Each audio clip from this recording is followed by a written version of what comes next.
Hello everyone, Sheriff Jeff Dirkse here. I'm here to talk about reports last week of ICE or Border Patrol in the Valley. First, let's just talk about the facts of this. They were here. They were in Kern County in the Bakersfield area. It was Border Patrol, and they were doing some sort of a sweep. I do not have any details on that beyond what has previously been reported in the media. Not my county, I don't know. But they were there. That is confirmed. There were also subsequently multiple reports that they have been up and down the valley, to include here in Stanislaus County. To the best of our knowledge, those are completely false. We have no knowledge of ICE or Border Patrol being here in Stanislaus County last week or this week or at any time in recent history. Local law enforcement enforces California state law and then either any city or county ordinances as appropriate. None of us are federal law enforcement officers. We do not enforce federal law in any way. That could be IRS tax code, that could be drug laws, it could be gun laws, it could be immigration. We are not federal agents. We do not have the legal authority to enforce federal law, period.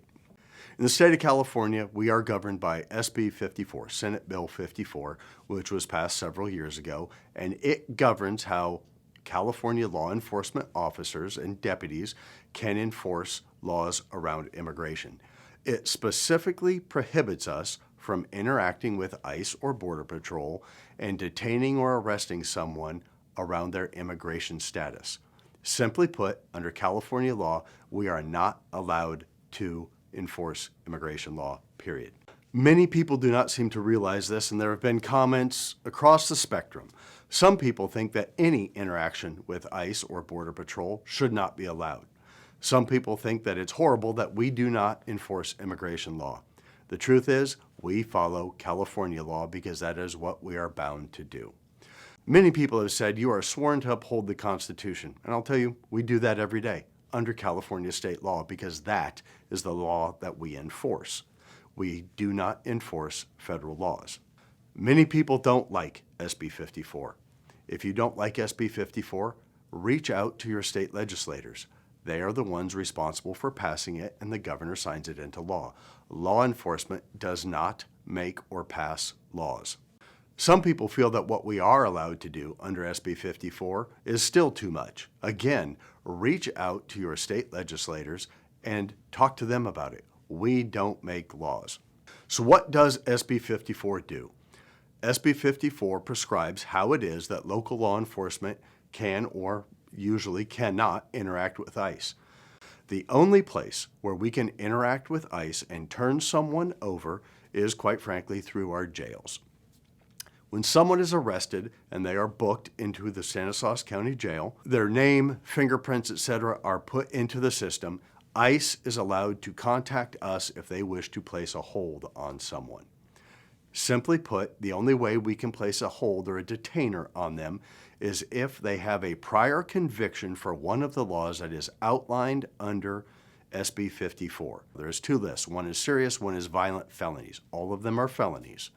There are 72 laws total on those two lists, but if you aggregate them into one, there's about 50 law violations for which we could turn someone over to ICE.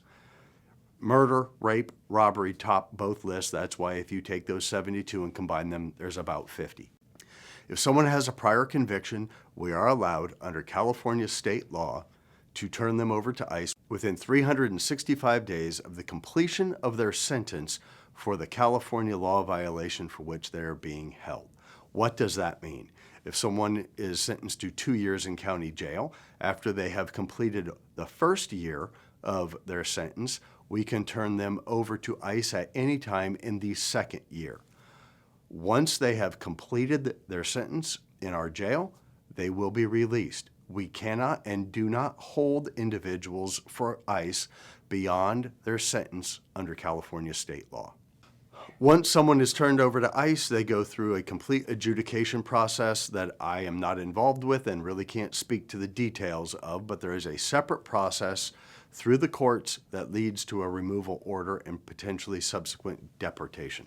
In the 3 years of 2021, 2022, and 2023, There were approximately 300 people that we legally could place detainers on that could have been turned over to ICE. ICE picked up precisely one of them in 2023, and that was a murder suspect. The numbers for 2024 will be released soon. We are compiling them now. Obviously, it's January of 25, so we're kind of doing the homework on the back end, and we can release those numbers. But typically, ICE has not come and picked up those which, under California law, we can turn over to ICE. In conclusion, I want to summarize by saying all of your local law enforcement is here to do exactly that, be local law enforcement. We support and defend our Constitution every day under California state law, which is what we are sworn to uphold. Let me finish by saying this. Virtually everyone in our community has an opinion on this topic. And quite frankly, I respect those opinions. Some people think that any interaction with them, even under California law, is too much. And some people think that it's clearly not enough. What I would encourage you all to do is educate yourself as to what the laws actually are, what they allow and what they don't allow, and who has authority for what. And again, that means enforcing state law or federal law, because it has major impacts on who does what for our community.